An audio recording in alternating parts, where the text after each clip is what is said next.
Hello बच्चों, 12th class Hindi medium. आपके lesson जो 5th है मैंने कल आपका रिवीजन करा था। आज 6, 14, 15, 16 तीनों चैप्टरों का आज आपको शॉर्ट वे में रिवीजन भेज रहा हूँ। इसे तैयार करना है, इसके अंक प्रश्नों कर देखना। इसके जो मेन समरी है वो लिख के भेज रहा हूँ।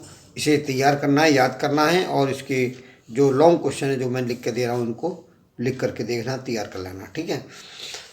देखिए, पहला पॉइंट है इसमें विद्युत वाहक बल। विद्युत वाहक बल होता है कैपिटल ई इक्वल टू होता है W upon Q equal to V क्या होता है? पोटेंशियल डिफरेंस, विभवांतर। तो इस सेल का विद्युत वाहक बल का ही फॉर्मूला यही है और विभवांतर का भी यही फॉर्मूला होगा। दूसरी बात होती है जो परिपथ में हमारी धारा होती है I equal to E upon R plus R होता है।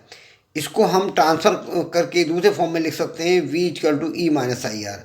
इसे कहीं पर इस फॉर्मूले की ज़रूरत पड़ती है, कहीं पर इस फॉर्मूले की करंट निकालने के लिए, अब पोटेंशियल निकालने के लिए ये फॉर्मूले की ज़रूरत पड़ती है। तो दोनों ही फॉर्मूले तैयार करने हैं।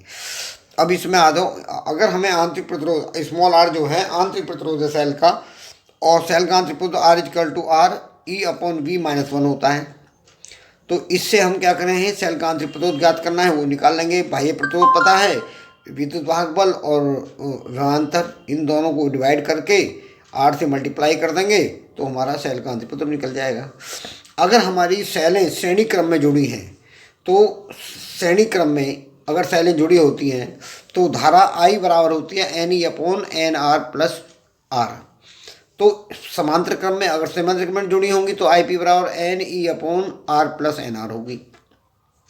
तो ये दोनों क्रम में हो गया। श्रेणी क्रम में होगा तो ये फॉर्मूला लगाएंगे, समांतर क्रम में होगा तो ये फॉर्मूला लगाएंगे।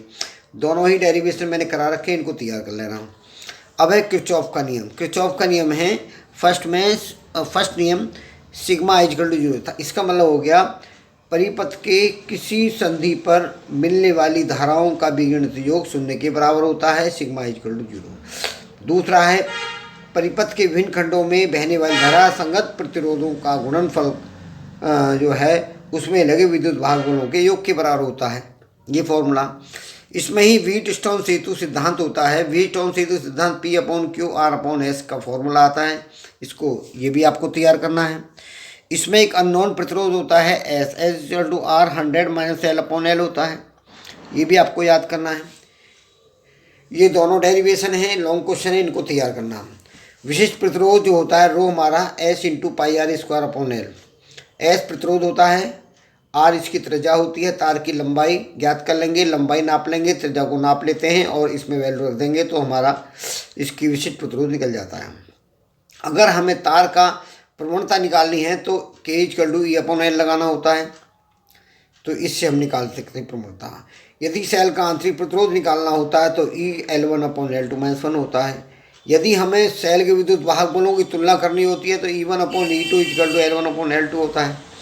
अब इसी पर मैं लॉन्ग क्वेश्चन बनाकर भेज रहा हूँ, सेल के आंतरिक प्रतिरोध का व्यंजक ज्ञात करें, इस तरह क्वेश्चन बोर्ड में आता है। दूसरा किरचॉफ का नियम तथा व्हीटस्टोन सेतु का सिद्धांत का सचित्र वर्णन करो या अविभव मापी पर का जो क्वेश्चन है वो तैयार कर लें।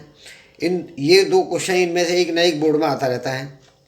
इसी प्रकार से हम लाइट में चलते हैं। प्रकाश के अंदर अपवर्तक पृष्ठ में N upon V 1 upon U equal to M S 1 upon R होता है।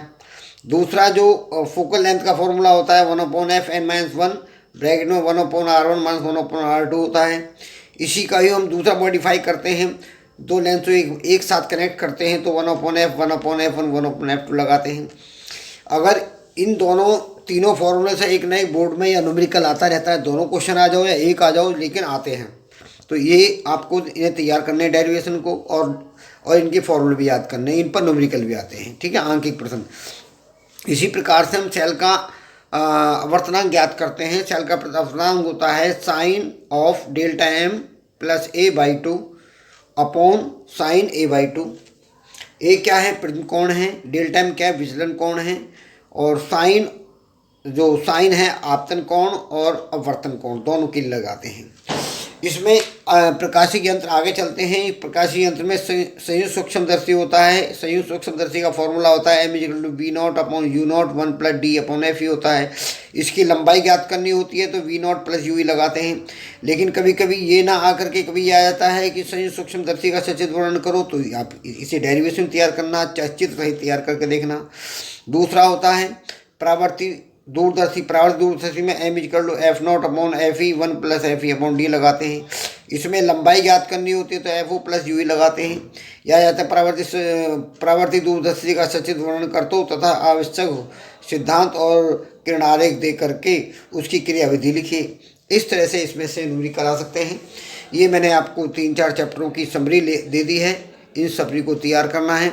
इसके आंकिक प्रश्न मैंने करा रखे हैं, इनके एक बार प्रैक्टिस करके देखना और फिर यथा समय आपकी फिर क्लास स्टार्ट होगी और इसे कल तक तैयार कराना है और अपनी कॉपी को चेक कराइए। ओके।